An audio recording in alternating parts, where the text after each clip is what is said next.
A hearty good morning to everybody. So to discuss our study on clinical profile and factors affecting ethambutol-induced optic neuropathy in the NTEP era.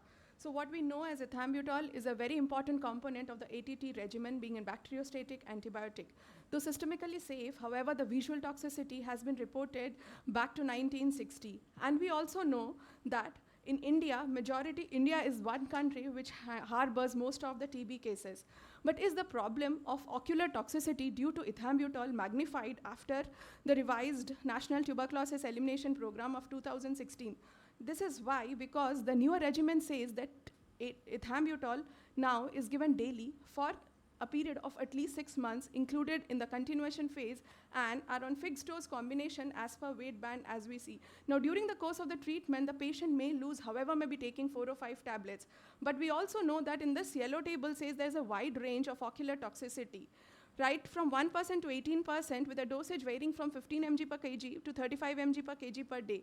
So what is the prevalence after 2016? To this, we found out literature after 2019. There have been papers reported from the south, but not from the northern India. However, papers from northern India have tried to figure out how to find out ocular toxicity as a subclinical toxicity and correlate with OCT RNFL. With this, we wanted to study our data, which were files from January 2022 to 2023 as an observational study. All of those cases diagnosed with ethambutol toxicity and had a follow-up duration for 6 months. After taking a detailed history and diagnosing them based on the absence of any other ocular cause of vision loss, with a detailed evaluation of what was the type of TB treatment taken, duration, onset of vision loss, and MRI brain ruling out any other intracranial lesions, and a detailed ocular neuro-ophthalmological evaluation was done. These patients were then treated with oral and injectable neurovitamins. Post follow-up, they were assessed whether there was visual improvement of 2 lines and at what duration, followed by the other optic nerve functions which were noted. So we found there were 83 eyes of 43 patients, pulmonary TB being the majority. Neuroimaging shows normal in 40 eyes and 40 patients, and chiasmitis in 3 patients. Majority of them were males. And what we found was that at least in 30 patients, they had normal optic nerve findings, followed by temporal pallor, followed by disc edema, and centrocecal scotoma was the most common field defect. Coming on to OCT, temporal RNFS loss was seen in majority, with a loss of macular GCC IPL complex in 39 eyes, but 44 of them had also normal macular GCC IPL, most of them who presented within 2 months of noting their visual complaints. 16 patients were only given injectable neurovitamins, but rest of them were given oral as well as zinc and micronutrient supplement, to find that within 3 months there were recovery in 23 eyes, but not recovered in 39.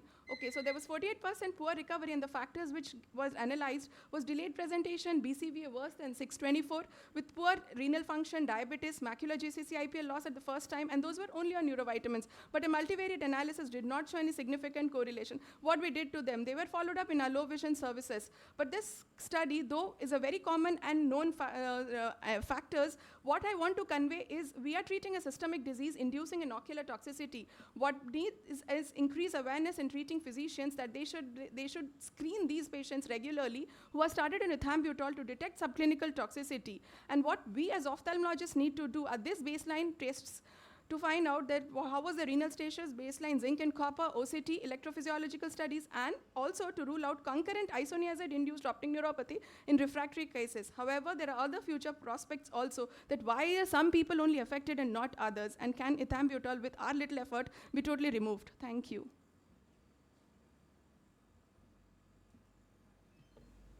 Good study. So what is your criteria to enroll in your study?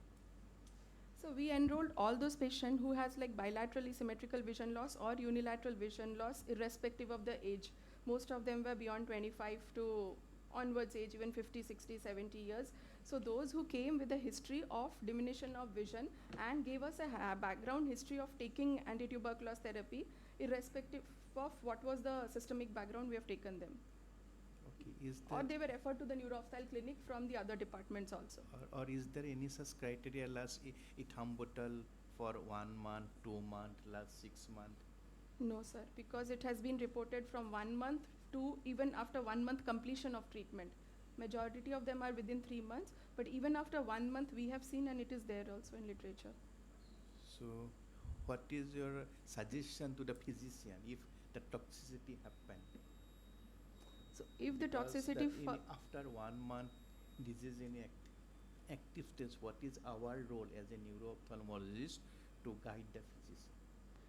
Sir, if they have not stopped, our role is write a letter to the treating physician to stop the drug first, including ophthalmologist, any of us can write. If they have stopped, we should not think that it cannot be treatable. We should make our efforts to document in OCT what is the baseline loss which has happened, then treat them with neurovitamins, including the micronutrients, so that at least how much our RNFL loss is not there, we can restore some amount of vision. First, by taking out the offending agent. Second, by stopping the chelating mechanism which has happened so far. So they can change the regime. This is the Message. first priority. Okay, madam. How did you explain those unilateral cases? So there was no other cause. Unilateral cases. There was no other cause to explain their vision loss.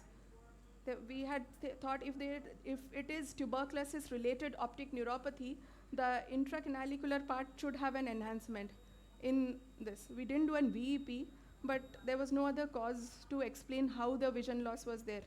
That Because is, that but can they be- had a history of taking tuberculosis. That can be explained only by stopping the ethambutol and see whether it's the progression, there is no progression. Otherwise, unilateral cases, I don't know how you establish the diagnosis. I don't know. Unilateral What is about rare, the sir. screening methods you suggest?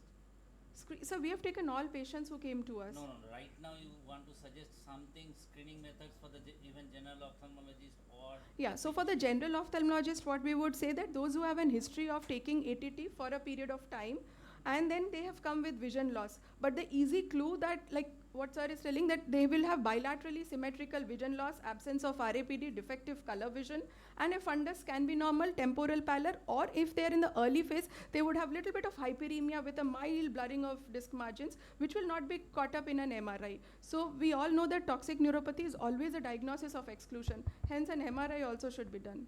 Yes, sir. MRI is usually normal in these patients, you know. Yes. I haven't seen a single patient of ethambutol optic neuropathy where MRI shows something. Ma'am, in acute stages only they may show that chiasmal enhancement, but seeing that we have not given IVMP. Very rarely. Very rarely. 3 of them had. So, Okay.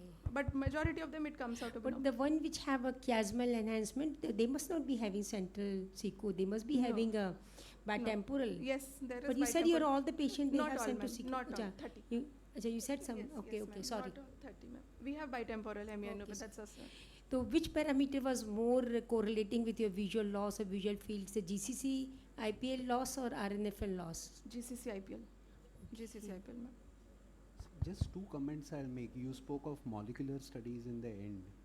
Though ethambutol is known to induce LHON in patients who have that Yeah, and gene. I agree So- that people have started treating it with idebenone also as a supplement, because So both that's- of them have mitochondrial That's mechanism. one thing. Secondly, off late, see the importance of the paper is off late what we are doing is we are doing serial follow-ups and we have patients who are asymptomatic but having mildly hyperemic discs. And in them if you do the VEP, you get an affected VEP, the way it is for drug-induced toxicity. So I think probably VEP is an important thing to do in these tests, in these patients. Yes, sir. Picking up the subclinical Yes. cases rather than OCT RNFL because they retrobulbar optic neuritis. So to show off the RNFL loss in GCIPL will take some time. So the functional tests are much better than the structural one. And even in the OCT, I don't know if it is the RNFL that's more important or is it the ganglion cell complex that's more important. Ganglion cell. Ganglion cell, sir.